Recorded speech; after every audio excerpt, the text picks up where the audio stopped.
I want you to picture a specific number in your head. 5.576 million in United States dollars. Okay. Now, in the context of, buying a luxury home in Los Angeles, that's a decent amount of money. Yeah, you could get a nice place. Right. But in the world of frontier artificial intelligence, specifically when we're talking about training a model that competes with the absolute best in the world, that number is, it's effectively a rounding error. It really is. It's remarkably low. We've become so conditioned to think of frontier models as these massive billion-dollar infrastructure projects.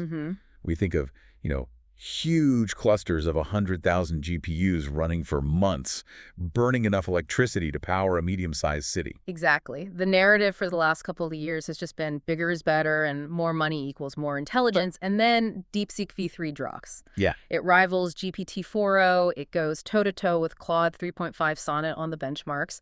And according to their technical report, the total training cost was just under $6 million. It's a disruption. Plain and simple. But what's interesting isn't just the price tag, right? It's the methodology. It forces the entire industry to look at their receipts and ask, wait, why are we paying 10 or 20 times this amount for similar performance? And that is exactly the question we're answering today. Welcome to the Deep Dive. We are unpacking the DeepSeek-V3 technical report from late December 2024. It's a fascinating paper. It really is. And we aren't just going to hype up the model today. We want to figure out how they actually pulled this off. We need to understand the architecture, the memory optimizations, and the training hacks that allowed them to basically cheat the standard cost curve of intelligence. And it's important to note right up front, this isn't about cutting corners to make a budget model. Right. They didn't just use less data or stop the training early to save a few bucks. They've fundamentally re-engineered how the model learns and how it manages its own internal traffic. So let's start with the architecture itself. The headline spec in the report is 671 billion parameters.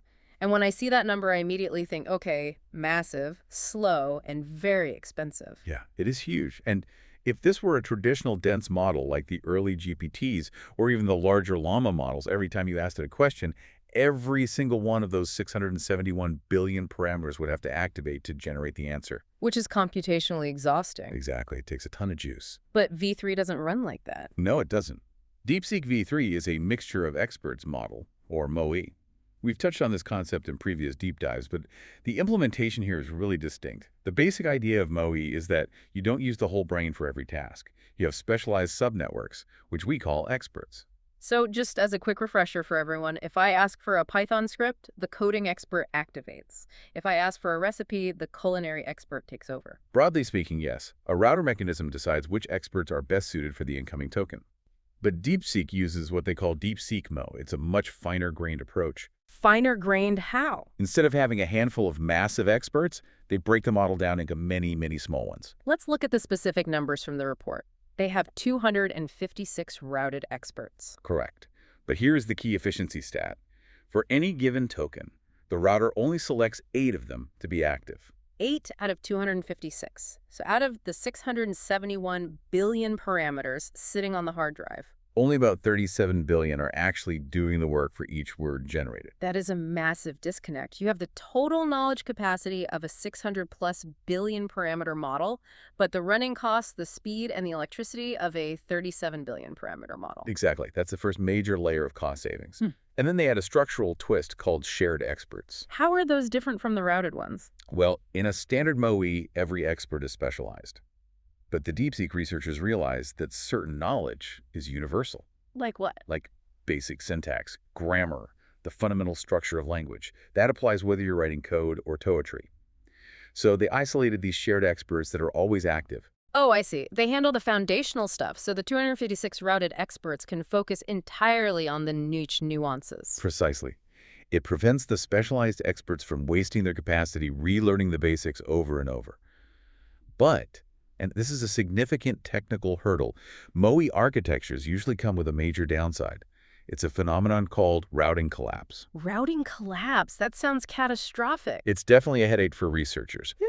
Imagine you have those 256 experts, but let's say expert number 5 turns out to be just slightly more versatile than the others, early in the training process. Okay. The router is greedy, it wants the best result, so it starts sending everything to Expert 5. So Expert 5 is overworked, getting complete burnout, and the other 255 are just sitting around playing solitaire. Exactly. You end up with one GPU melting down while the rest of your expensive cluster sits idle. Not ideal. Not at all. Yeah. So the industry standard solution to this is to add an auxiliary loss. Which is basically a penalty, right? Yes. You mathematically punish the model if it picks the same expert too often. You force it to be fair and spread the load across the whole system. That sounds reasonable enough. Why is that a problem? Because it creates a conflict of interest for the model. How so? The model is trying to minimize two things at once: the error in its actual answer and the penalty for unfair routing. Sometimes, to satisfy that fairness rule, it has to pick a suboptimal expert. So the performance takes a hit because it's trying to manage its own internal HR department. That's a great way to put it. You could definitely say that. The auxiliary loss actually degrades the model's core intelligence. And this is where DeepSeek-V3 introduces their first major innovation: auxiliary loss-free load balancing. This is one of the big claims in the paper. How do they balance the load without the penalty? They use a dynamic bias term. Think of it like a congestion fee or a wait list. Each expert has a bias value attached to it. If an expert starts getting overloaded, the system dynamically lowers its bias value. Meaning it becomes effectively more expensive or just less attractive for the router to pick it. In a mathematical sense, yes. The router calculates the probability of picking an expert based on its relevance to the prompt, plus this bias term. If the expert is overloaded, the bias shifts to make it less likely to be chosen. If it's underloaded, the bias shifts to make it more likely. But critically, does this affect the training objective? No, and that's the absolute breakthrough here. The model's learning objective, the gradient descent that actually makes it smarter, remains pure. It's just trying to predict the next token as accurately as possible. The load balancing is handled entirely by this separate dynamic bias mechanism. So they get the hardware efficiency of balanced experts without the tax on the model's intelligence. Exactly. And the report shows this strategy consistently achieves better performance than the traditional auxiliary loss method. That theme of removing taxes seems to be everywhere in this report. Let's shift gears and talk about memory. We know that one of the biggest bottlenecks for these models, especially when you're chatting with them for a long time, is the KV cache. The key value cache, yes. This is the silent killer of inference costs. Break that down for us. When a large language model generates text, it has to remember the context, what you said, what it said previously. Yep. It stores this information as keys and values in the GPU memory. And V3 supports a context window of 128,000 tokens. That is a massive amount of memory to hold. It is massive. If you used standard attention mechanisms, that cache would eat up all your VRAM immediately. You wouldn't be able to fit the model on the chips, or you'd have to run it incredibly slowly with tiny batch sizes. Right. But DeepSeek V3 solves this with something called MLA, Multi-head Latent Attention. This sounds pretty dense, but let's unpack it. How does MLA solve the space issue? It uses low-rank joint compression. Okay. Can we get that in plain English? Sure. Think of standard attention, like recording a meeting in high-fidelity, uncompressed audio. You capture every breath, every pause, every background noise. It's perfect recall, but the file size is absolutely huge. Makes sense. MLA is like taking incredibly efficient shorthand notes. So you're compressing the information. You're compressing the representation of the information. Instead of storing the full high-dimensional vectors for every single head of the attention mechanism, MLA projects them down into a much smaller, compressed, latent vector. So you just store the compressed version, the shorthand? Right. And then when the model needs to retrieve that information to generate the next word, it can mathematically project that shorthand back up to get the necessary details. Does it lose information doing that? Is it a lossy compression? It's a trade-off. But the report shows that the performance impact is negligible compared to the massive gain in efficiency. Because the cache is so much smaller, they can fit much larger batch sizes on the GPUs. Which perfectly explains why the API for this model is so incredibly cheap. They can serve way more users concurrently with the exact same hardware. Exactly. It reduces the memory footprint during generation significantly. This is purely an engineering win that translates directly into cost savings. There's another innovation in the report that really caught my eye because it sounds so counterintuitive. Multi-token prediction, or MTP. Yes. This is a really fascinating choice by the researchers. Usually, LLMs are trained strictly as next token predictors. They look at the sequence, the cat sat on the, and they try to guess Matt. Just one single word. But DeepSeek V3 is trained to predict the next two tokens. Correct. They call it depth-1 additional token. So it's trying to guess Matt and whatever comes after Matt simultaneously. Why do that? Doesn't that just make the task exponentially harder for the model during training? It does make it harder, but that's the entire point. It densifies the training signal. What do you mean by densifies? Think about it this way. If I just ask you to guess the very next word in a sentence, you can often get away with surface-level statistical associations. You don't necessarily need to understand the meaning. But if I ask you to guess the next two steps, you need a much better grasp of the underlying logic and structure of the sentence. You actually have to plan ahead. Exactly. It forces the model to pre-plan its representation. It can't just react to the immediate context. It has to anticipate where the thought is going. This builds a much more robust internal model of the language. But here's the part that confuses me a bit. When I actually use the DeepSeek V3 model online, it doesn't spit out two words at a time. It generates text normally. No, it doesn't. And that's the clever trick here. The MTP modules, the actual parts of the neural network dedicated to predicting that second token, are entirely discarded during standard inference. Oh, wow. So you train with ankle weights on, and then you take them off for the actual race. That is the perfect analogy. Yeah. The main model retains the deep intelligence and the structural understanding it gained from that harder training objective, but it runs out in the wild as a standard, fast, next token predictor. Although the report does mention that you could use those discarded modules for speculative decoding, right? Yes, you can. Speculative decoding is a technique to speed up generation by guessing ahead and verifying. But the primary value they emphasize in the paper is just the sheer improvement in the base model's quality from the harder training. Okay, so we've covered the MoE architecture, the memory compression, and the MTP training objective. Now we have to talk about the physical reality of actually training this massive thing. They used 2,048 H800 GPUs. Which is a respectable cluster, absolutely.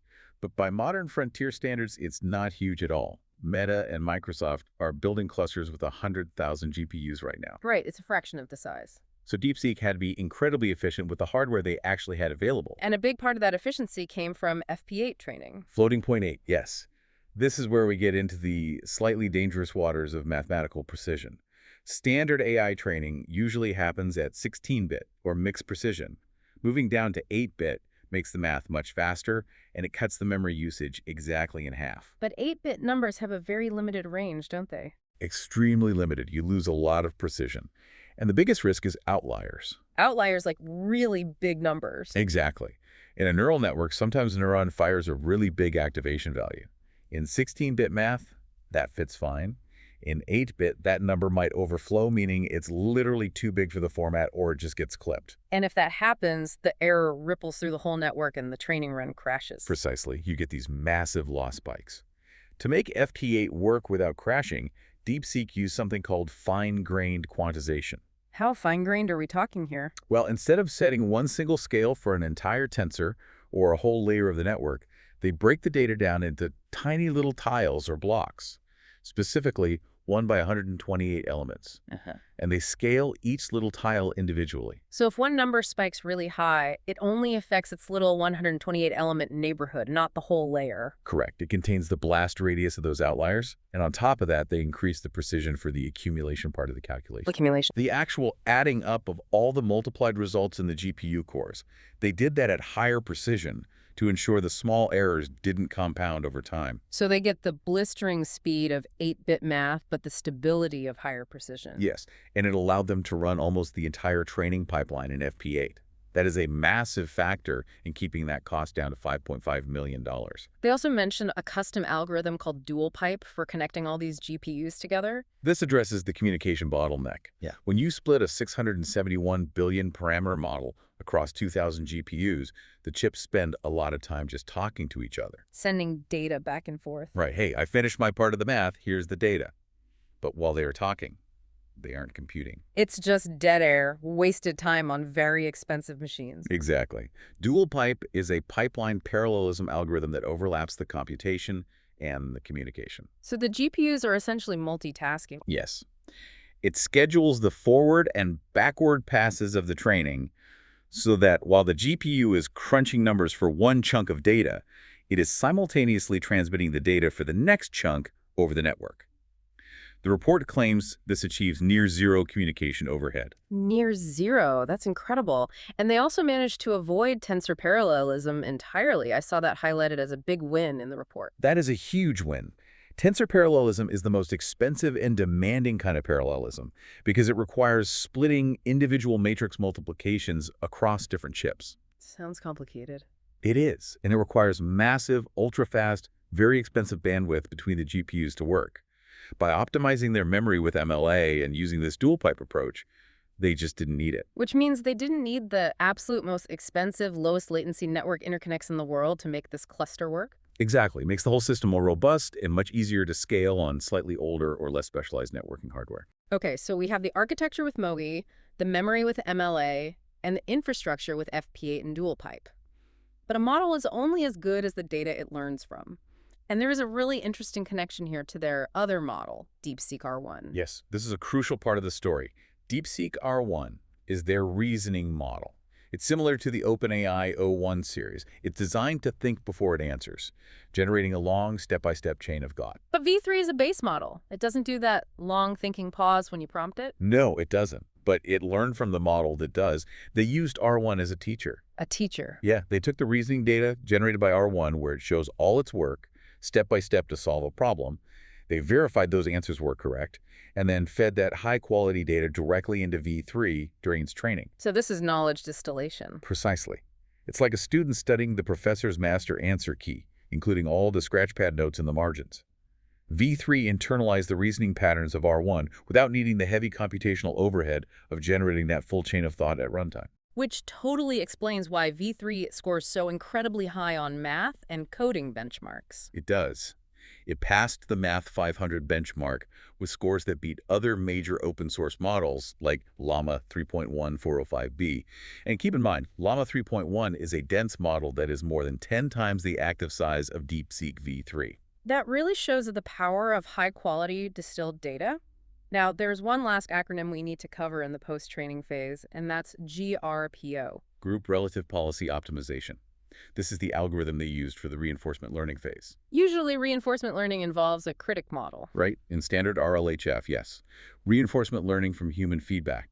You train your main model, and then you train a separate giant critic model or a reward model to judge the answers of your main model. That sounds resource intensive. It is. That critic is expensive to run, and it takes up a ton of memory on the GPUs. So you're effectively paying to run two massive models just to train one. Exactly. GRPO eliminates the critic model entirely. How does it know if the answer is good then? Instead of a critic, for every single prompt, the main model generates a group of different answers. The system then scores those answers relative to each other based on rule-based checks or simple verifiers. Oh, so it grades itself on a curve. Yes, exactly. It uses the group statistics to figure out which answer was the best of the bunch and updates the model's weights accordingly. It saves a huge amount of compute during the alignment phase because you don't need that massive critic model taking up precious VRAM. It really feels like every single decision in this 50-page report was filtered through the exact same lens. How do we make this cheaper without making it dumber? That is the defining characteristic of DeepSeek-V3. It's a masterclass in engineering constraint. So let's look at the final scorecard. We have a frontier model trained for less than $6 million. Where does it actually land? On the MMLU benchmark, which tests general knowledge across science, history, humanities, all of it, it hits 88.5. Wow. Yeah, that puts it in the exact same statistical tier as GPT-4o and Claude 3.5 Sonnet. And for coding? It performs exceptionally well. It beats GPT-4o on rigorous benchmarks like Live Code Bench. And again, it is doing all of this while being an open weights model. That is a key point to hammer home. This isn't locked behind a proprietary wall. This is open source. The weights are available for anyone to download. The architecture is detailed in this very report we're discussing. It is comfortably the strongest open source base model currently available. It even outperforms Qwen 2.572b, which was the previous heavyweight champion of open models, especially in Chinese language tasks. So what is the ultimate takeaway here? Why does this matter to someone who isn't a machine learning engineer? It matters because it fundamentally changes the economics of the future. For the last few years, the dominant narrative in AI has been scale is all you need. Just throw more money, more data, and more chips at the problem until it gets smarter. Right. And that philosophy created a massive moat. It meant that only the mega corporations with $10 billion to spend could even play the game. DeepSeek V3 proves that engineering still matters. Architecture matters. If you can replicate GPT-4 performance for $6 million, that financial moat gets a lot shallower. It effectively democratizes access to frontier-level intelligence. It does. It means smaller labs, universities, and the open source community can actually stay in the race. Yeah. They don't need infinite budgets. They just need smarter architectures. But I want to leave you, the listener, with a thought that goes in the complete opposite direction. I think I know where you're going with this. DeepSeek V3 is lean. It's incredibly efficient. It used 2,000 GPUs to achieve this. But as we mentioned earlier, the big U.S. tech giants are currently building data centers with 100,000 GPUs. That is the scary math. Right. If you take this hyper-efficient architecture, the OLOS-free MoE, the MTP training, the compressed memory, and you don't start at $6 million. If you take this exact architecture and run it on a $100 million cluster or a $1 billion cluster, what happens then? That is the multi-billion-dollar question. Oh. We might be severely underestimating how fast AGI is coming. If these software efficiency gains compound with the massive hardware scaling currently underway, the ceiling for intelligence might be much higher, and we might hit it much, much sooner than anyone expected. Efficiency doesn't just save money, it accelerates the timeline. That's a lot to think about. That's it for this deep dive into the DeepSeek V3 report. Thanks for joining us. A pleasure as always.